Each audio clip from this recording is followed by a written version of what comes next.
사랑하는 성도 여러분, 오늘은 종교개혁 508주년 기념주일로 지킵니다. 1517년 10월 31일 날 마틴 루터가 로마 가톨릭 교회에 반발해서 95개의 반박문을 비텐베르크 대학에 있는 대학 교회 정문에다가 게시했습니다.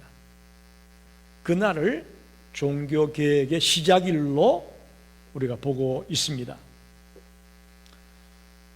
이 중세교회는 언제를 말하느냐 하면 590년도에 교황 그레고리 1세 때부터 1517년 마틴 루터가 종교개혁을 일으킨 때까지를 중세교회라고 말하고 있습니다. 약 1000년 가까이 중세교회로 보고 있는데, 우리가 늘 알다시피 중세 암흑시대다 그렇게 말하잖아요. 중세교회의 타락과 부패를 일컬어서 암흑시대다 그렇게 말합니다. 특별히 성직매매, 중세교회의 타락의 원인이 부패상이 어떤 거냐, 성직을 매매하고 성직자의 세습이 날마다 일어났고, 또 교회가 막대한 부를 축적했습니다. 아주 대단히 부자가 되었어요. 그리고 교권이라고 하는 권력 남용을 통해서 행패를 부리는 일들이 중세교회 안에 비일비재하게 일어났습니다. 특별히 이 면죄부 판매라는 얘기를 들어봤습니까? 우리가 구원받기 위해서는 우리의 죄를 토해내고 온전히 참회하고 통에 잡아가고 돌아올 때에 우리가 죄 사함을 받고 구원을 얻는, 그것이 성경의 가르침인데, 이 로마 가톨릭에서 성전을 곳곳에다가 어마어마한 성전을 짓다 보니까 재정이 많이 필요하잖아요. 그 재원을 충당하기 위해서 면죄부 판매를 합니다. 즉 신자들이 죄 용서받는 것이 돈으로 정명서를 받아가지고 내가 죄 용서받았다라고 얘기하는 그런 것을 면죄부라고 합니다. 타락의 극치를 보여주는 모습이죠. 기록에 보면 이런 기록이 있습니다. 당신이 헌금함에 넣는 그 동전이 헌금함에 떨어져서 땡그랑 소리가 나는 그 순간에 지옥에서 연옥으로, 또 연옥에서 천당으로 올라가게 된다. 그러면서 사람들에게 면죄부를 사도록 독려했다는 기록이 있습니다. 자, 이런 안타까운 상황 가운데서 마틴 루터가, 그런 그때 비텐베르크 대학의 신학과 교수였고 가톨릭 수도사였고 사제였습니다. 그런 그가 성경을 읽고 연구하는 중에 도저히 성경하고 맞지 않는 이 안타까운 실상을 바라보고 로마서 1장 17절에 의인은 믿음으로 말미암아 살리라, 소위 말하는 이신칭이라고 하지 않습니까? 의인은 믿음으로 말미암아 살리라는 이 하나님의 말씀을 붙들고 오직 믿음으로, 오직 성경으로, 오직 은혜로, 이런 구호들을 외치면서 종교개혁을 시작했습니다. 다시 말하면 성경으로 돌아가고 초대교회로 돌아가자고 하는 운동이라고 볼 수 있습니다. 그런데 원래 마틴 루터가 종교개혁의 시초가 아니고 2000년 전 예수 그리스도께서 오늘 본문에 요한복음 2장 13절로 22절에 나와 있는 오늘 본문 가운데서 성전이 시장화되어지고 상업주의에 물들어 있는 그 안타까운 실상을 바라보며 성전을 계획했던, 성전 정결 사건을 일으켰던 그 예수님의 모습, 그게 바로 종교개혁의 시발점이었다라고 보고 싶습니다. 종교개혁의 원형이 마틴 루터보다는 오히려 예수 그리스도가 하셨던 그 일이 종교개혁의 원형이었다, 출발점이었다. 예수님은 성전에서 소와 양을 파는 사람들, 돈 바꾸는 사람들을 채찍으로 내리치시면서 쫓아내셨다고 기록되어 있습니다. 특별히 16절 하반절에 보니까 내 아버지 집으로 장사하는 집을 만들지 말라. 할렐루야. 오늘 본문은 예수님이 참된 예배의 본질을 회복시키는 사건입니다.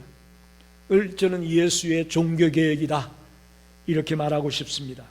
오늘 이 말씀을 통해 우리 안에 성전이 어떻게 더럽혀지고 있는가를 우리는 봐야 될 것이고, 또 이 더럽혀진 가운데 어떻게 다시 회복할 수 있을 것인가를 발견하는 복된 시간이 되기를 간절히 소원합니다. 첫째는 성전의 타락입니다. 예수님이 유월절을 맞아서 예루살렘 성전에 올라가셨다고 되어 있습니다. 그런데 이미 그곳은 시장화되어 있었습니다. 소, 양, 비둘기를 파는 상인들이 덕실거렸고 돈을 바꿔주는 한전상이 가득했습니다. 여러분 잘 들어보십시오. 이건 나쁜 의도에서 시작했던 건 아닙니다.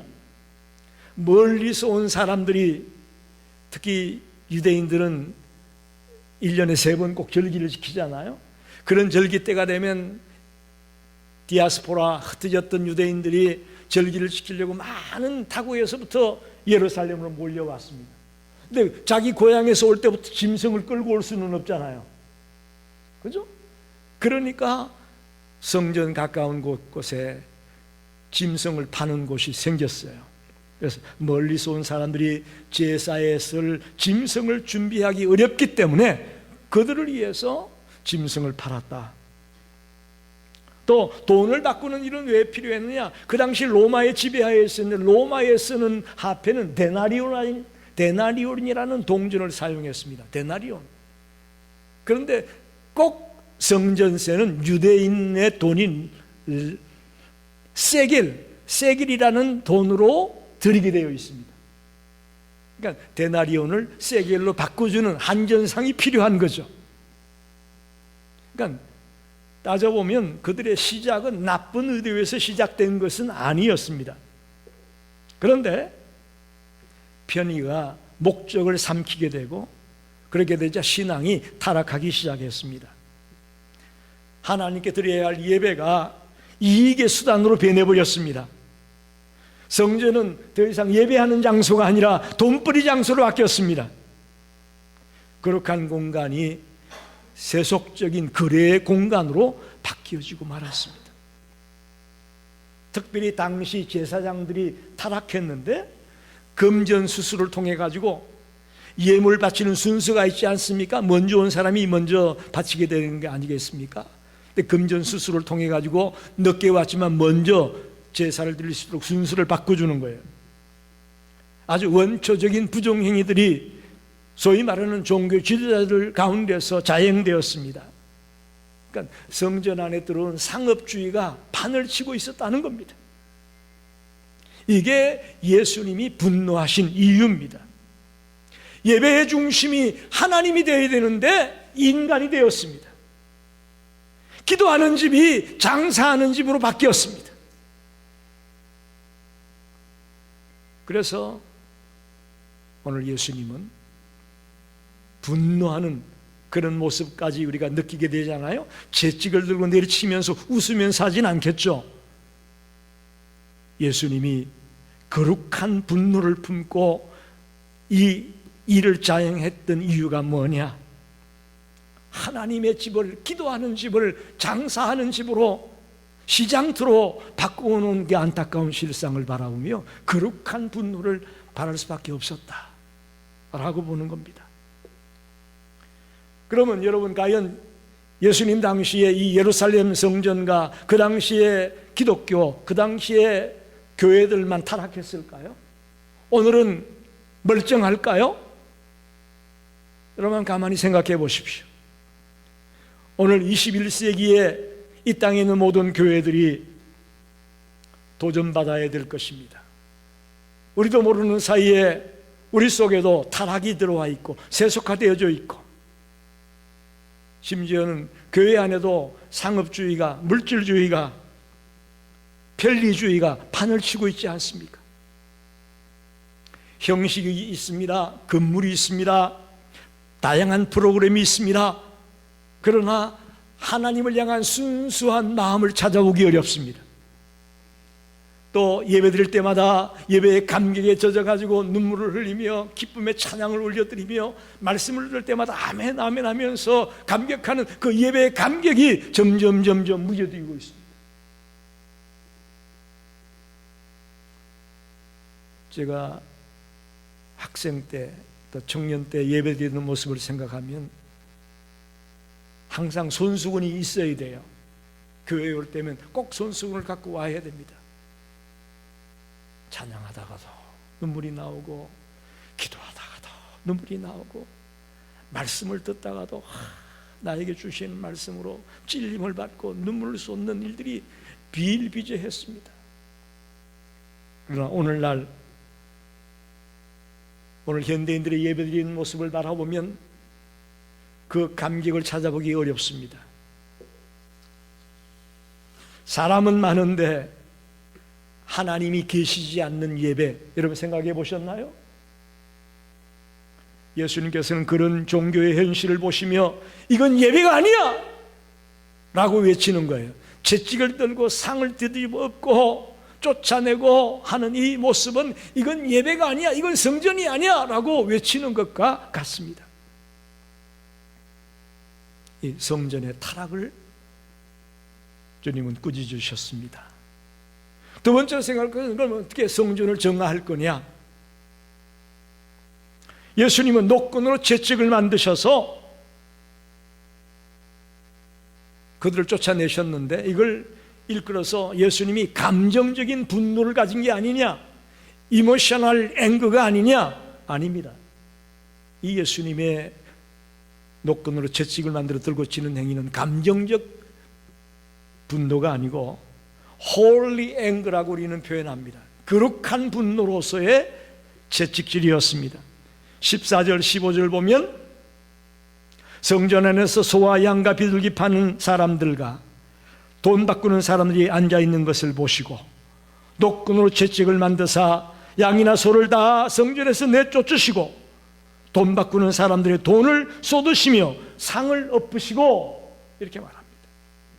우리가 문자로 기록되어 있으니까 이 예수님이 이때 감정이 고조되어 있는지 낮아 있는지 잘 우리가 느끼지 못하지만 분위기상 굉장히 거룩한 분노를 가지고 이 일을 진행하고 있음을 우리는 느낄 수가 있습니다. 돈 바꾸는 사람들의 상을 엎고 비둘기 파는 사람이 이걸 가지고 나가라! 가지고 나가세요. 이렇게 말하진 않았겠죠. 가지고 나가! 라고 분명히 외쳤을 것으로 보여집니다. 하나님의 집을 더럽히는 인간의 탐욕에 대해 예수님은 단호하게 행동하셨다고 봅니다. 예수님이 채찍을 든 이유가 단순히 상인들을 꾸짖기 위한 것이 아니었습니다. 성전 본래의 모습을 회복시키고자, 또 하나님과의 교제를 회복시키고자, 하나님 중심의 예배를 회복시키고자 예수님이 이렇게 행했다고 봅니다. 오늘 우리들의 예배도 거래가 아닙니다. 하나님과의 관계입니다. 우리는 하나님 앞에 예배 드리는 것을 내가 이만큼 드렸으니까 이만큼 받겠지라는 생각을 할 때가 있습니다. 그런 모습으로 예배 드리러 오는 사람들 많이 있습니다.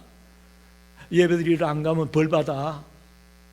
내가 이렇게 시간 들이고 물질 들였으니까 하나님 또 나에게 이만큼 줄 거야 라는 거래로 생각하고 예배 자리에 나오는 사람들이 있습니다. 아닙니다, 여러분. 하나님과 거래하는 것이 예배가 아니에요. 하나님이 나의 전부입니다. 하나님이 나의 영적인 아버지입니다. 하나님이 나의 창조주입니다. 하나님이 나의 구원자입니다. 하나님과의 진정한 관계를 바로 세우는 것이 예배입니다. 그 시간이 이 시간이 되는 거예요. 예수님은 우리들에게 바로 그 예배의 본질을 회복하라고 외치는 겁니다. 오늘 우리 안에도 저는 이 채찍이 필요하다고 생각합니다. 교회 안에 또 우리들의 마음속에 세속적 사고들이 나도 모르는 사이에 깊숙이 들어와 있습니다. 그래서 내가 이만큼 교회에 봉사했으니까, 또 내가 이만큼 열심히 했으니까 하나님이 이만큼 복 주시겠지라는 생각들을 가지고 있다면 주님 우리를 향하여서도 채찍을 들고 그런 마음을 쫓아내실 것입니다.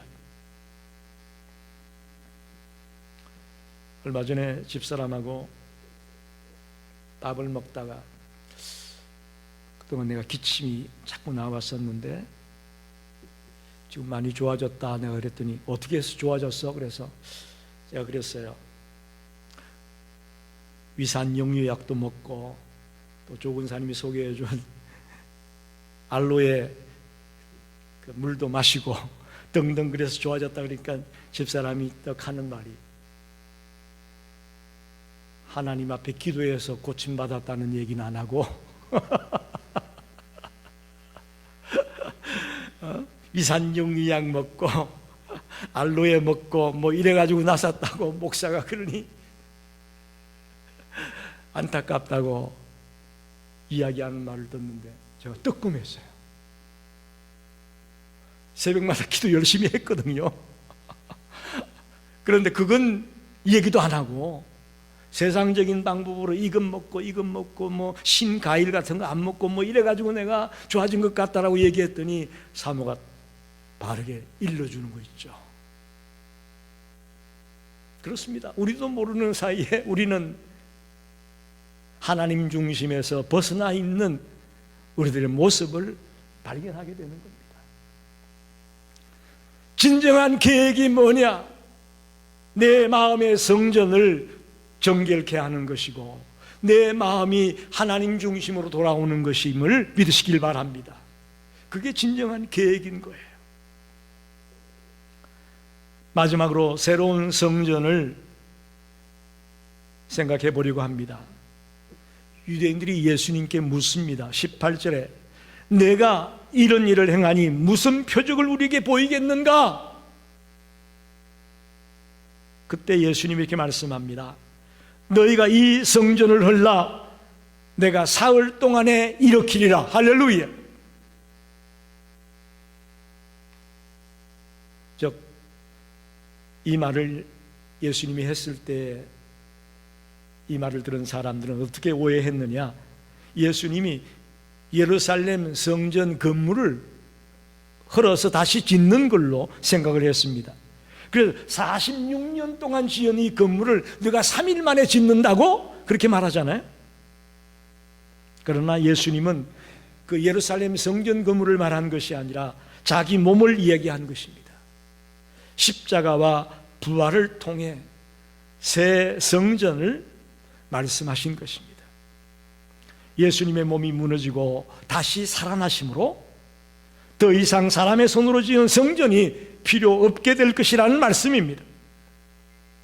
왜냐하면 예수 그리스도 자신이 하나님의 임재가 거하시는 참 성전이기 때문에 그렇습니다. 이제 우리는 이 건물로서의 성전보다도 우리 속에 예수 그리스도가 들어와 계심으로 우리 한 사람 한 사람이 성전인 것을 믿으시기를 바랍니다. 그게 더 중요합니다.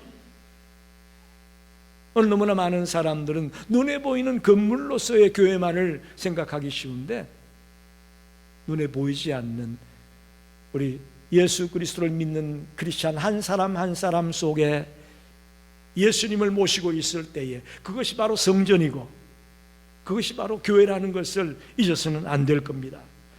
고린도전서 6장 19절에 이렇게 말씀하지 않습니까?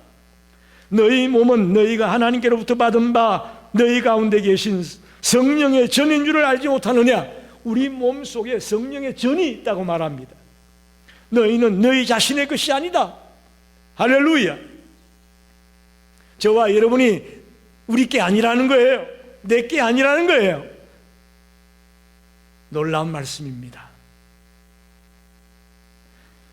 종교개혁의 최종 목적은 건물을 바꾸는 것이 아니라 사람을 바꾸는 겁니다. 할렐루야.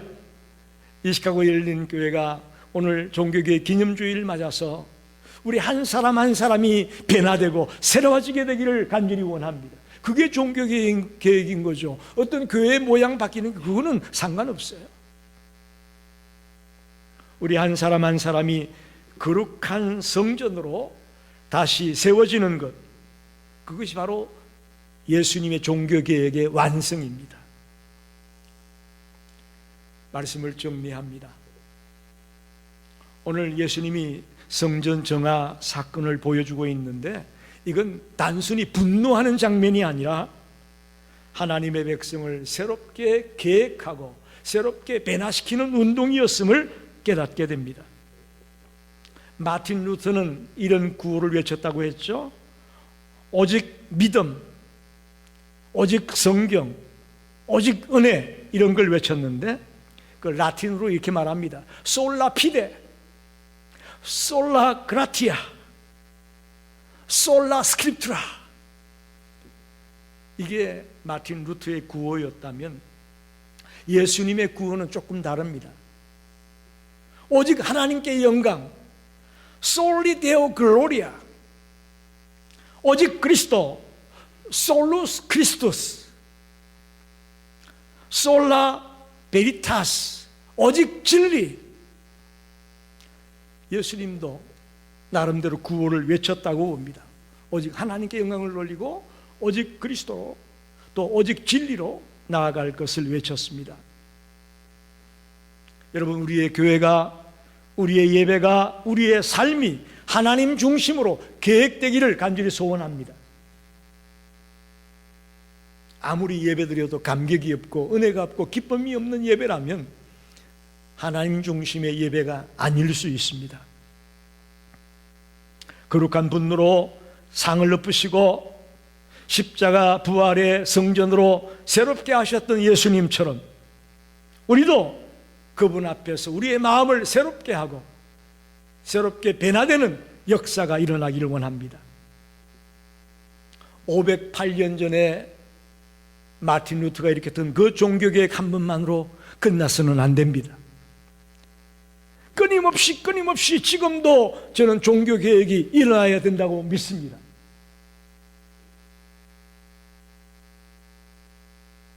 저와 여러분에게도 매일매일 새로운 계획의 역사가 일어나기 원하고, 또 우리 교회뿐만 아니라 이 땅에 있는 모든 교회들에게 매번 새로운 계획의 역사가, 계획의 운동이 일어나야 될 것입니다. 그게 종교계의 정신을 이어받는 것입니다. 한번 일어난 것으로 끝나버린다면 그건 큰 문제가 있습니다. 지금 500년이 넘는 세월 동안 이 땅의 프로테스탄트 교회들에게 엄청난 문제들이 있음을 보게 됩니다. 제2, 제3의 종교개혁이 다시금 일어나서 이 땅의 교회들이 새로워지고 특별히 우리 교회가 새로워지고 변화되는 역사가 일어나기를 간절히 축원합니다. 기도하겠습니다.